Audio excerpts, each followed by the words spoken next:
Jurassic Park 3. I think it can be summed up from this scene from the movie.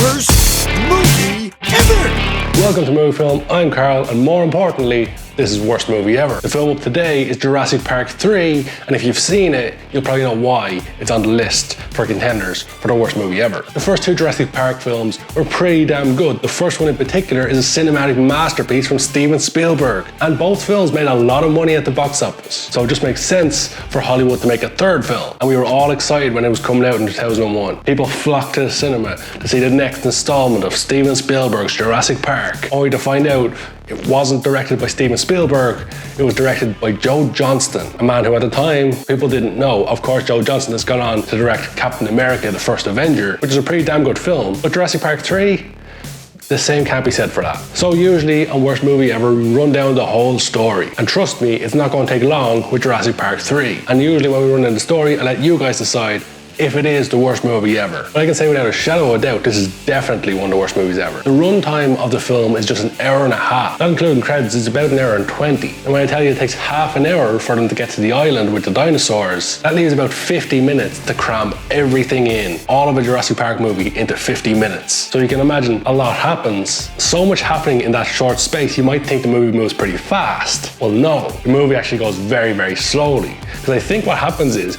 your brain goes, oh, remember that part that happened like 4 hours ago? Actually, it was only 5 minutes ago, but your brain thinks it was hours ago. They kind of jump too fast, and ironically, that makes the film slow. So jumping very quickly into the story, and I'm really going to jump through points. Here's the establishing. At the beginning of the film, Sam Neill's character meets up with the woman from Jurassic Park: The Lost World, and they have like a flashback type of thing. That's important for later. So Sam Neill has this theory that he presents to people that raptors are actually the most intelligent creatures on the planet, and they would have been the dominant species had they not been wiped out centuries ago. So William H. Macy and Tia Leone are introduced later on, and they end up having dinner with Sam Neill. Now, Sam Neill has said he's never going back to the island with the dinosaur. But William H. Macy says to him, I've got a load of money. All of a sudden, we're on a plane with Sam Neill and his son and a load of other characters. Sam Neill believes he's going to be their guide. So ultimately they decide to land, and when they get there, Tia Leone's character runs out and starts screaming Ben. She starts screaming for Ben, which is a great idea when there's an island full of dinosaurs. She just starts screaming. Because what happens, the dinosaurs come.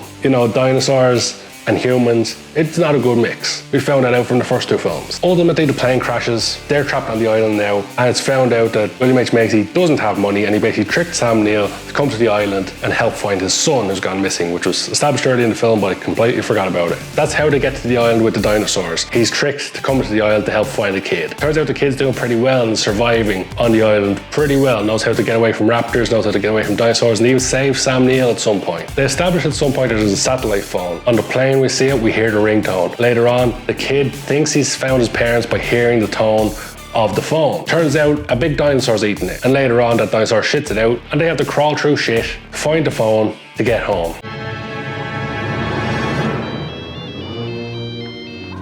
Find it before it stops ringing. Eric, stay on that boat. It's here. Wait, whoa. It's here.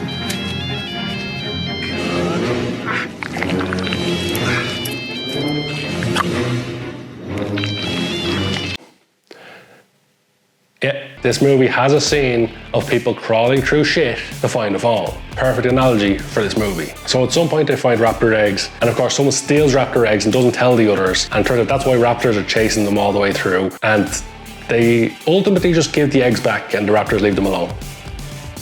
Very exciting. Then they're on a boat later on, and there's a scene with the Spinosaurus, and the Spinosaurus is in the water, and you see his fin come up through the water. Kind of, I guess it was an homage to Jaws, to Steven Spielberg's previous work, but it just seemed kind of comedic stuff for the sake of comedic stuff. There was so many bad comedy efforts in this movie, which really watered down even the dinosaurs in the movie.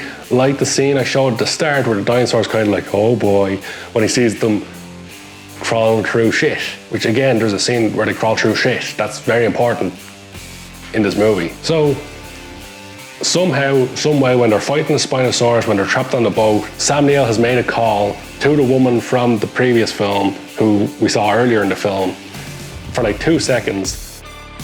And that leads to the army coming to the island and saving them. I know I've skipped loads of bits, but that's basically what happens. They go to the island to find the kid, they find the kid, they escape the dinosaurs.